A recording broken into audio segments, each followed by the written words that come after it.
loh secara biologis apa selain perempuan dan laki-laki ini. Apa gitu, coba terangkan apa. Jangan cuma ngomong-ngomong doang, terangkan apa.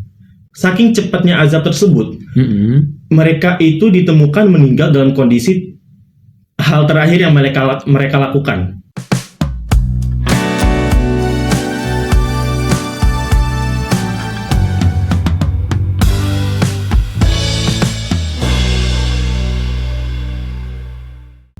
Ya. Assalamualaikum warahmatullahi wabarakatuh. Waalaikumsalam warahmatullahi wabarakatuh. Halo Sobat Uki Visip, kembali lagi di podcast Uki Visip atau kita singkatin Poduki. Oke, jadi sebelumnya saya ingin memperkenalkan diri dulu. Saya Hafiz Kurniawan Siregar dari jurusan Ilmu Komunikasi. Ingin dari Uki Visip juga ingin membawa podcast ini tentang suatu topik yang cukup cukup terkenal, cukup kontroversial di bulan Juni. Disclaimer dulu, ini syutingnya di bulan Mei tapi akan ditayangkan bulan Juni karena memang topiknya relevan di bulan Juni, begitu. Nah, topik yang kontroversial saya maksud adalah topik tentang Pride Month atau bulan perayaannya orang-orang LGBT di bulan Juni, katanya begitu. Nah, tapi saya di sini nggak sendiri, ada narasumber yang menemani saya dan sebagai lawan bicara saya, silakan Kak untuk memperkenalkan diri. Oke, baik. Sebelumnya, Assalamualaikum warahmatullahi wabarakatuh. Saya izin memperkenalkan diri ya. Nama saya Ramzi Acil Rosidi. Saya dari jurusan Hubungan Internasional Angkatan 2022. Saya menjadi salah satu anggota di Uki Visip ini. Tepatnya, saya menjadi ketua umum di Uki Visip ini. Wah, oke, senang sekali ya bertemu dengan Mas Ramzi begitu. Nah, gimana nih Mas Ramzi nih kabarnya hari ini? Alhamdulillah baik sekali. Mas Hafiz sendiri gimana kabarnya? Alhamdulillah sehat. Ya, keliangan dikit lah, nggak ngaruh lah ya karena sibuk-sibuk kuliah begitu. Mas sendiri gimana nih kuliahnya? Lagi lancar atau gimana? Chill banget sih sebenarnya. Chill banget lah ya, karena sesulit apapun ya harus dinikmatin begitu. Bener ya Kak. Betul. Oke nih, aku tuh mau kembali ke topik dulu ya tadi yang aku bilang tentang LGBT atau Pride Month itu. Sebenarnya nih Kak Ramzi ini apa sih Kak yang Kakak tahu nih tentang LGBT begitu? Tentang LGBT ya? Ini saya coba sikat-sikatin ya, mohon maaf ya. Pertama itu bermula pada 1600 tahun yang lalu, sebelum Masehi, mohon maaf, 1600 tahun sebelum Masehi, itu di salah satu kota yang terletak di Yordania, berbatasan dengan Sungai Kanaan di bagian selatan. Itu ada salah satu kota namanya kota Sodom, gitu. Itu bermula ketika Nabi Lut dengan kaumnya, gitu. Jadi Allah Subhanahu Wa Taala itu mengutus Nabi Lut untuk mendakwahi kaum Nabi Lut ini, kaum Sodom ini, begitu. Kenapa? Karena pada saat itu di kota Sodom itu merupakan sejarah pertama manusia, umat manusia itu melakukan perbuatan LGBT ini, gitu. Nah, ini merupakan hal yang menggemparkan pada saat itu ya, terutama bagi kaum muslimin, karena itu tuh benar-benar hal yang di luar moral, gitu, pada saat itu ya. Gitu. Dan singkatnya, Nabi Lut ini mencoba untuk membujuk mereka, mengajak mereka untuk kembali ke jalan yang benar, gitu kan. Cuman mereka ini gak mau, gitu. Mereka ini kayak apaan sih, ganggu aja gitu loh. Bahkan jawaban mereka itu tuh diabadikan dalam salah satu ayat di Al-Quran. Itu saya izin lihat boleh ya? Saya kurang hafal ini, mohon maaf. Boleh. Surat Al-A'raf ayat 82. Wa ma kana jawaba qaumi illa an qalu akhrijuhum min qaryatikum innahum unasu yatatahharun. Dan tidak ada jawaban dari mereka kecuali keluarkanlah mereka dari desa ini, gitu. Sesungguhnya mereka itu adalah orang-orang yang hanya berpura-pura mensucikan diri. Mereka ini ke siapa? Mereka ini ke kaum Nabi Lut dan juga pengikutnya yang sudah tobat, gitu. Jadi sebenarnya Nabi Lut ini mencoba mendakwahi mereka, udah ada yang tobat gitu kan, cuma kan nggak banyak gitu loh. Malah ada yang sampai makin parah gitu, kayak makin nggak mau, makin batuk lah gitu istilahnya kan. Sampai akhirnya Nabi Lut ini udah nyerah gitu, kayak ya Allah udahlah gitu, saya cuma bisa berdoa gitu. Nah, setelah itu Nabi Lut ninggalin desa kota tersebut ya, dan itu Allah menurunkan azab kepada kaum tersebut di kota tersebut. Saking cepatnya azab tersebut, mereka itu ditemukan meninggal dalam kondisi hal terakhir yang mereka lakukan gitu. Contohnya nih, ya kita lagi ngobrol nih, kita lagi ngobrol gini. Arkeolog itu menemukan jasad di kota Sodom itu, ya kondisinya kita lagi kayak ngobrol kayak gini nih. Saking cepatnya azab itu berlalu. Begitu. Berarti kayak benar-benar lagi kehidupan lah gitu. Benar-benar kayak lagi kehidupan. Kayak ya orang lagi jongkok, ya meninggalnya jongkok gitu. Ada yang lagi tiduran, ya tiduran. Saking cepatnya azab itu. Begitu. Singkat cerita, ada beberapa aktivis gay, tapi saya sebut 2 aja lah ya gitu. Di tahun 1860-an itu ada salah satu aktivis gay namanya Karl Heinrich Ulrich. Mohon maaf ya, saya nggak tahu penyebutannya gimana, soalnya ini dia orang Jerman gitu. Iya, spellingnya. Nah, dia itu disebut sebagai father of LGBT ini karena dia merupakan pelopor dan orang pertama yang secara terbuka gitu menyuarakan LGBT ini. Dia tuh sampai ngeluarin berbagai jilid, berbagai buku pedoman untuk kaum LGBT ini. Gitu. Nah, bahkan dia itu di tahun 1860-an juga dia tuh dikeluarin dari perusahaannya karena dia homoseksual. Karena perilakunya tersebut, karena penyuaraannya dia itu dikeluarin dari perusahaannya gitu. Nah, satu lagi itu ada namanya Harvey Milk itu. Dia juga salah satu orang yang secara terbuka, secara terang-terangan menyuarakan LGBT ini gitu ya. Bahkan dia itu diangkat menjadi salah satu pemerintah saya lupa di kota apa, mohon maaf ya gitu. Pokoknya dia diangkat menjadi pemerintah, jadi pejabat gitu yang menyuarakan LGBT juga begitu. Nah, itu mungkin sejarah singkatnya di dunia ya gitu. Dan dari setelah itu kan makin berkembang terutama di negara-negara barat, terutama Amerika yang negaranya itu liberal gitu. Jadi untuk hal seperti itu tuh mudah gitu masuk ke mereka gitu ya. Betul. Nah, kalau di Indonesia sendiri itu di tahun 1960-an itu ada salah satu himpunan namanya tuh HIWAT gitu. Sebelum yang sekarang namanya itu Waria, itu orang pria yang berdandan gitu seperti wanita atau transgender itu disebutnya wanita Adam. Baru tahu loh wanita Adam dulu namanya. Iya, wanita Adam. Nah, jadi HIWAT, Himpunan Wanita Adam Jakarta. D-nya itu Jakarta, soalnya kan zaman dulu pengejaan bahasa Indonesia ejaannya belum disempurnakan belum disempurnakan gitu kan ya. HIWAT. Nah, saat itu banyak banget kontroversi terutama dari kaum muslimin gitu. Namanya wanita Adam kan kayak bawa nabi gitu loh. Aduh, nggak usah bawa nabi lah gitu, ngapain sih? Apalagi kan ini hal yang melenceng gitu loh. Nah, terus diganti tuh jadi Himpunan Waria Jakarta. Begitu. Itu tahun 1960-an. Nah, di tahun 1980-an itu di Yogyakarta mulai berkembang juga semacam himpunan ya seperti mirip-mirip lah ya. Mirip-mirip, tapi saya lupa ya spesifiknya namanya seperti apa. Tapi yang jelas seperti itu. Padahal di 1980-an itu kan orde baru yang lagi gencar-gencarnya buat ngincer orang-orang yang bermasalah ya gitu kasarnya kan. Cuman untuk kaum LGBT ini mereka tuh kayak tidak disangka aman-aman aja gitu loh. Mereka bahkan diberi diberi keleluasaan gitu untuk bergerak gitu. Jadi kayak dikasih panggung lah ya. Kayak dikasih panggung gitu. Gitu. Tapi dikasih panggung aja tapi nggak disupport gitu loh. Ngerti nggak sih? Gitu kan.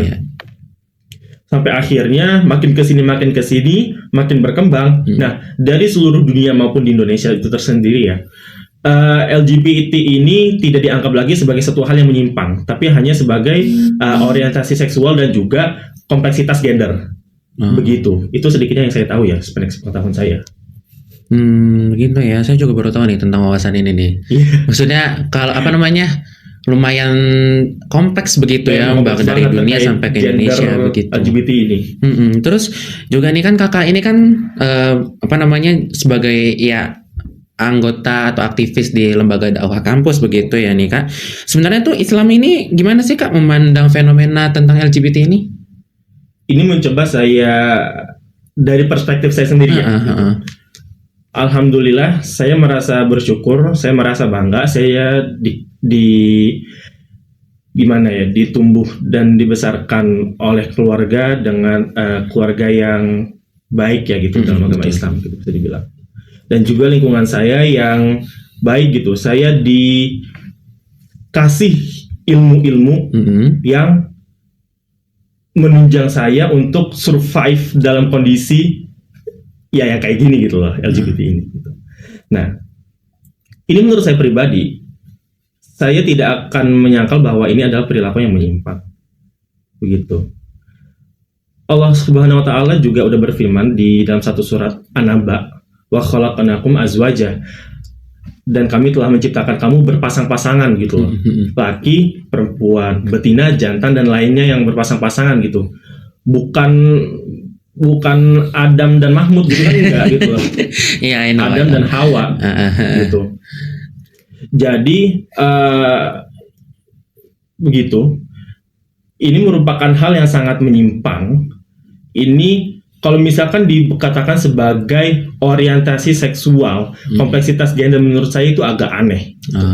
Ya gender ya laki-laki dan perempuan memang apalagi. Ketika Anda mengubah itu sebagai ya macam-macam lah ya gitu kan, diubah sebagai macam-macam. Secara fakta gitu loh, secara biologis apa selain perempuan dan laki-laki ini?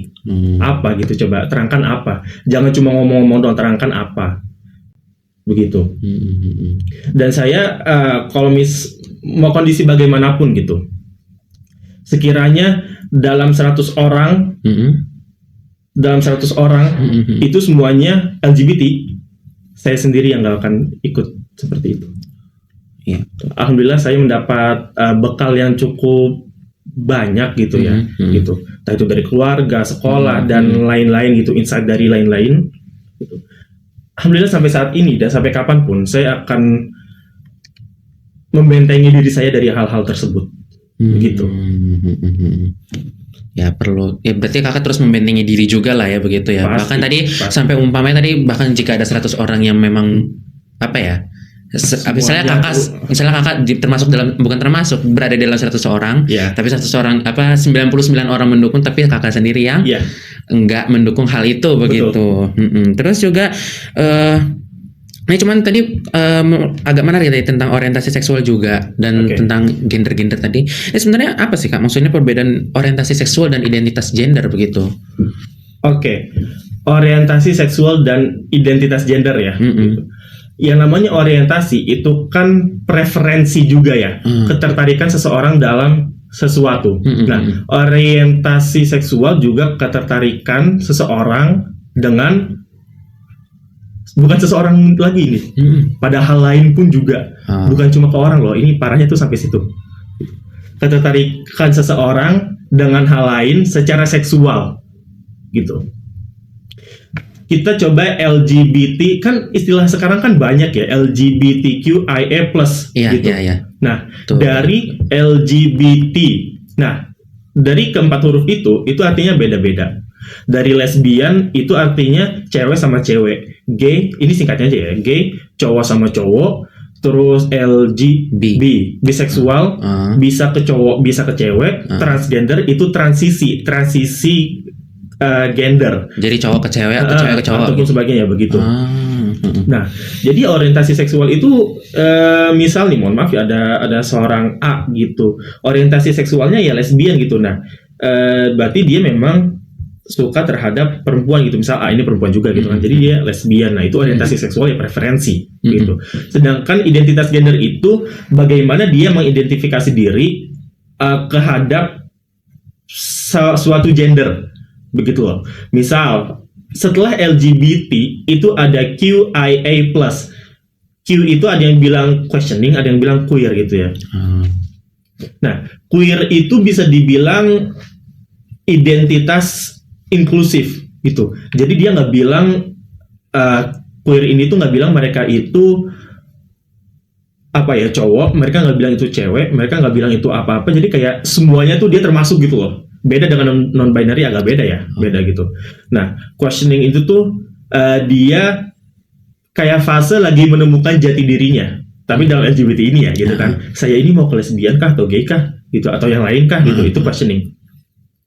Nah, terus juga ada intersex, terus aseksual. Nah, plus ini tuh menandakan bahwa definisi terhadap LGBT ini tuh tidak terbatas. Jadi ada aja namanya tuh di luar negeri tuh banyak banget. Begitu. Jadi ya tadi identitas gender itu bagaimana mereka menganggap diri mereka tuh dalam gender apa. Begitu.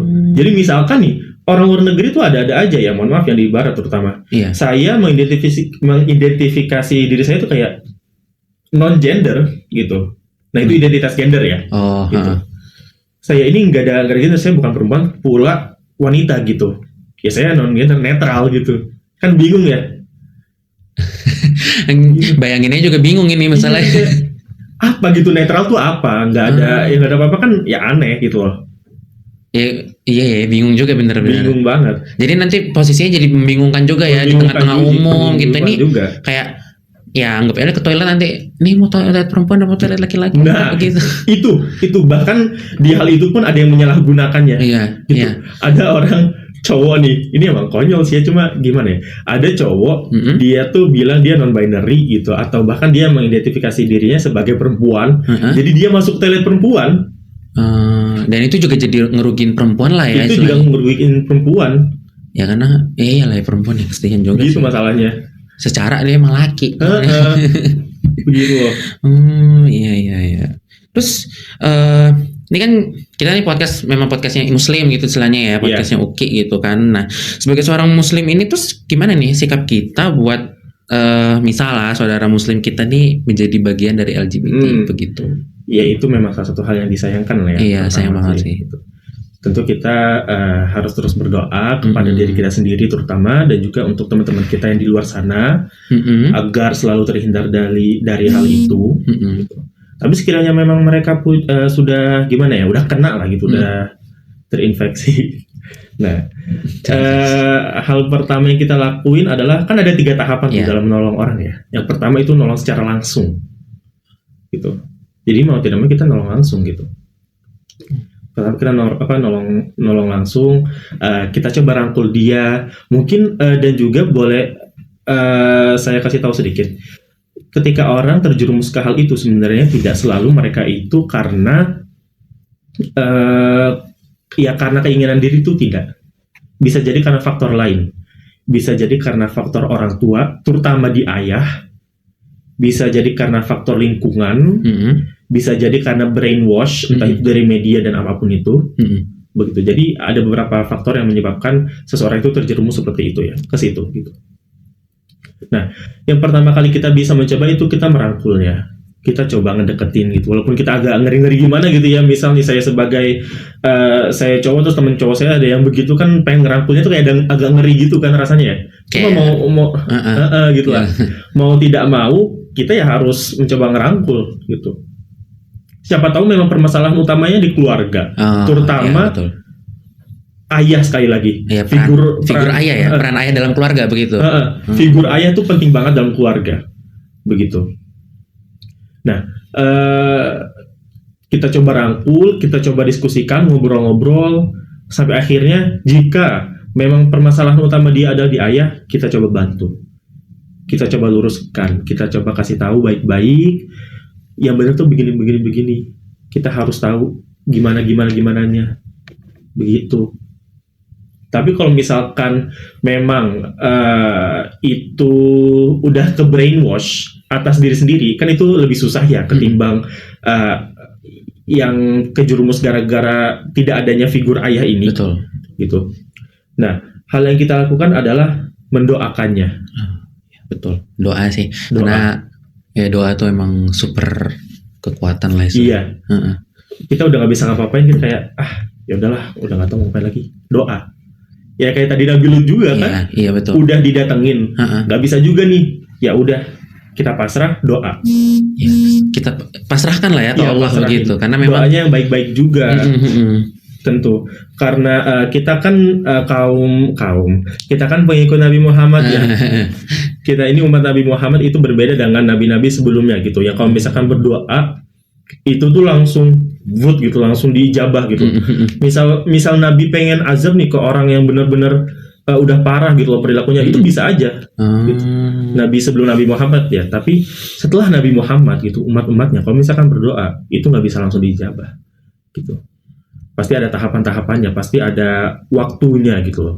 Maka dari itu kita hal terbaik yang bisa kita lakukan kalau kita memang tidak bisa membantunya secara langsung adalah dengan berdoa ya. Gitu. Gitu ya. Oke. Ini banyak banget ya insight yang aku dapetin dari Mas Ramzi begitu. Narasumber saya hari ini terkait tentang LGBT dan bagaimana sikap seorang muslim untuk menyikapi hal ini begitu ya, tentang fenomena ini. Ini kira-kira Kak Ramzi sendiri nih, ada mungkin closing statement nih buat di podcast kali ini? Oke, closing statement ya. Sekali lagi, saya menganggap bahwa hal ini bukanlah sebagai orientasi seksual maupun identitas gender. Saya pribadi merasa bahwa ini adalah suatu hal yang menyimpang, adalah suatu hal yang perlu dibenarkan. Begitu. Maka dari itu, marilah teman-teman dan juga untuk diri saya sendiri, untuk Masnya, untuk kita semua, kita coba untuk membenah diri kita. Kita banyak doa, kita banyakin baca Quran, tilawah, kita banyakin insight kita tentang pemahaman seperti itu, tapi jangan dilakukan, jangan jangan dilakukan intinya lah, gitu. Perbanyak insight seperti itu bagus, gitu. Jujur aja di shorts YouTube itu tuh suka lewat tentang seperti itu, tapi lebih ke pemahaman ya ketimbang kayak ketimbang video yang menyajikan senang-senangnya gitu loh, gitu. Jadi saya lebih mendapati bahwa video yang muncul itu adalah tentang pemahaman, gitu. Nah dari situ saya makin yakin bahwa hal itu adalah salah satu hal yang tidak baik, begitu. Bagus juga nih closing statementnya begitu ya teman-teman. Ini teman-teman podcast Uki. Mungkin dirasa kayaknya topiknya cukup panjang ini durasi tadi dari tim udah dibilang 20 menit, udah 20 menit, udah 15 menit begitu. Aduh. Ya, tapi sayangnya tidak bisa ya karena keterbatasan waktu kita nggak bisa terlalu lama-lama begitu ya, memang karena durasi juga.